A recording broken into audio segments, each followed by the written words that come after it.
Have you ever stopped to think about ancient Egypt, giant pyramids, powerful pharaohs, insane riches? Sounds like a dream, right? Like, who wouldn't want to be treated as a living god or stroll through golden temples while everyone else does the heavy lifting? But, dude, what if I told you that in reality you wouldn't be that guy? You wouldn't be the glamorous pharaoh or the lazy noble sipping wine in the shade. No, my friend, you'd just be another poor sap with sand in your shoes, a rusty spear in your hand, and zero chances of escaping this miserable life. Imagine this: waking up every single day under a sun that feels like it's burning your soul, knowing that your body belongs to the state before you were even born. No Netflix, no Uber Eats, not even a fan to give you a little breeze. Your routine? Forced labor, brutal training, and battles where you're just another number on the list of disposable pawns, all to serve a pharaoh who probably doesn't even know you exist. And you know the worst part? You didn't even choose this. You were born on the wrong side of the Nile, the son of peasants who could barely put food on the table, while the nobles lived in cool palaces, drinking wine and eating honey until they got sick of it. You grew up in a mud hut, trying to survive the suffocating heat and an uncertain future. Welcome to the new kingdom where glory is for the few and suffering is for the rest. We're talking about 1250 BC, the peak of the new kingdom of Egypt. This was the time when Egypt was literally the center of the world. Gigantic pyramids, majestic temples, treasures that would make the Kardashians jealous. But all that greatness came at a cost, and someone had to pay the bill. Guess who? Yep, you. The son of peasants, your life was already decided before you even learned to walk. Your destiny to become a Menfit, or as I like to call it, human fuel for the war machine. While the nobles lived in luxury, your family grew wheat they'd never eat, built temples they'd never enter, and paid taxes that only served to fund more wars. But don't worry, let's start from the beginning. Your childhood? Oh, buckle up because it's about to make your current life look like a vacation in Malibu. Um, your childhood started before you even understood what playing was. At 5 years old, you were already carrying jugs of water from the Nile that weighed more than you could imagine. While the noble kids played with wooden dolls or learned hieroglyphs with expensive tutors, you spent your days under the scorching sun, working like an adult.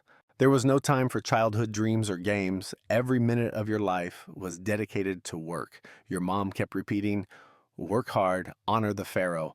But honestly, you knew that whole honoring thing was just nonsense. In reality, it was pure survival. If you didn't work, you didn't eat. Simple as that. Your first calluses appeared before you even understood what they meant. Your once soft hands became rough and cracked. Your bare feet were always covered in blisters that never fully healed. The relentless sun beat down on your skin day after day, turning it into dried leather. And the diet? Hard bread and onions, yes, onions, no meat, no fruits, no variety whatsoever. You chewed that tasteless bread every single day, trying to ignore how awful it tasted and how much worse the texture was. Sometimes your mom added a bit of honey, but that was so rare it felt like a miracle when it happened. Congratulations, that was your childhood. A life of endless work, terrible food, and zero prospects for the future. At 10 years old, you were already considered an adult in ancient Egypt. Yes, 10 years old. That means your responsibilities skyrocketed. Now, in addition to carrying water and helping in the fields, you were also tasked with heavier jobs, like digging ditches and hauling sacks of grain. Your still developing body suffered under the weight of these tasks. But you know what comes next? At 15, it's time for military recruitment. For the nobles, this was an opportunity for social advancement. Sons of officers could gain prestige and wealth through military service. For you, it was just another form of exploitation. Before officially becoming a soldier, you had to go through brutal training. Forget modern gyms with fancy equipment and motivational trainers. Here, the training was done under the scorching sun in the middle of abrasive sand. You ran miles carrying enormous weights, practiced hand-to-hand combat with improvised spears, and learned to march in formation. And Do you know what the reward was for completing this hellish marathon? Warm beer. Yes, that same sour, bitter beer that was already part of your miserable diet. And maybe, if you were lucky, a pat on the back from the officer in charge, a gesture that felt more like a disguised punch. Finally, after months of brutal training, your first real mission arrives. You're sent to Syria, where Egypt is fighting a war against the Hittites. Sounds epic, right?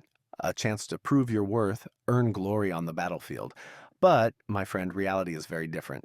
You march for days, maybe weeks, under the scorching sun. The weight of your shield and weapons presses down on your shoulders, and the sand invades every pore of your skin.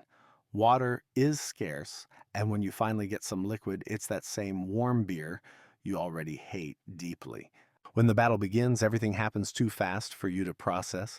Hittite chariots advance at high speed, launching arrows that cut through the air like lightning. You grip your spear, trying not to tremble as you wait for the right moment to attack. The screams of the wounded echo around you, mixed with the metallic sound of clashing swords. The strategy? Advance and don't think. You don't have time to reflect on what you're doing. Your only priority is to survive and, if possible, collect ears from the dead enemies. Yes, ears. They serve as proof of your courage and determination. Without them, no loot, no recognition. Good luck explaining that to your empty stomach after the battle. Even before reaching the battlefield, the march is already a nightmare. You walk for endless hours carrying a shield that weighs more than you ever imagined you could handle. The sand gets into your improvised shoes, rubbing against your skin until it causes painful blisters, and the sun burns the back of your neck, and the thirst is almost unbearable. The officers show no compassion. If you fall or pass out, you'll be left behind. Desert? Don't even think about it. The punishment for deserters is impalement, a slow and agonizing death. So you swallow the dust, tighten your belt, and keep walking, praying that the next stop brings some relief. When the battle really starts, everything you learned in training seems to evaporate like water in the desert. Chaos takes over, and you find yourself fighting for your life. The spear in your hands? It feels pathetically small against the Hittites' much more advanced weapons. You try to stay calm, but the fear is overwhelming. And you know what's even worse? After the battle comes the really gross part: collecting ears. Yes, ears. If you want to prove that you fought bravely, you have to rip the ears off dead enemies and hand them over to the officers as trophies. Without them, no extra food or recognition for you. So there you are, holding a bloody bag full of ears, thinking, how did my life come to this? And if you fail, good luck explaining that to your hungry comrades. They won't give you a medal, they'll give you a kick in the butt. Even if you survive the battle, the war isn't over. Injuries? Oh, they're treated with all the delicacy of an elephant in a crystal shop. If you get wounded, the army medic will grab a piece of red hot iron and cauterize your wounds. No anesthesia, of course. Broken bones, quick amputations with zero care. Complain? Have more warm beer, because obviously alcohol fixes everything, right? The nights are just as bad. You sleep on the hard ground, surrounded by the groans of the wounded and the smell of blood and sweat. Nightmares start within the first few weeks, and they don't go away anytime soon. After the battle, there's a brief truce. You survived. For now, but Egypt doesn't stop. Tomorrow there will be another march, another battle, another nightmare. So can you handle more?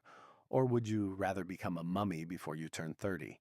If you survive the war, maybe you'll make it back home, but don't expect a warm welcome. Your reward? A barren piece of land incapable of sustaining a family. Scars cover your body, painful reminders of battles no one but you will ever understand. Meanwhile, your friends who didn't return have become vulture food on the battlefield. You try to go back to your life as a peasant, but something has changed. Your hands, trained to wield a spear, are clumsy with a hoe. Your mind is constantly haunted by memories of the war. The warm beer is still your only comfort, but now it tastes even more bitter. The state promises help for invalid soldiers, but those promises are rarely kept. Retirement? only after 40 years of service, but you barely make it to 35. What a cruel joke. You try to find comfort in the simple routine of a peasant's life, but the trauma of war lingers. Your dreams are invaded by images of battles, and your days are marked by constant physical pain. When you finally die, and you'll die young, your legacy will be nothing. Pharaohs have pyramids, nobles have golden tombs. You, a shallow grave in the desert. Your name, erased. Your story, forgotten. So, think traffic or your boss is bad. Be grateful you're not a Menfect. You could be buried in the desert, turning into dust. Liked it? Leave a like and comment. Which historical period would you not survive?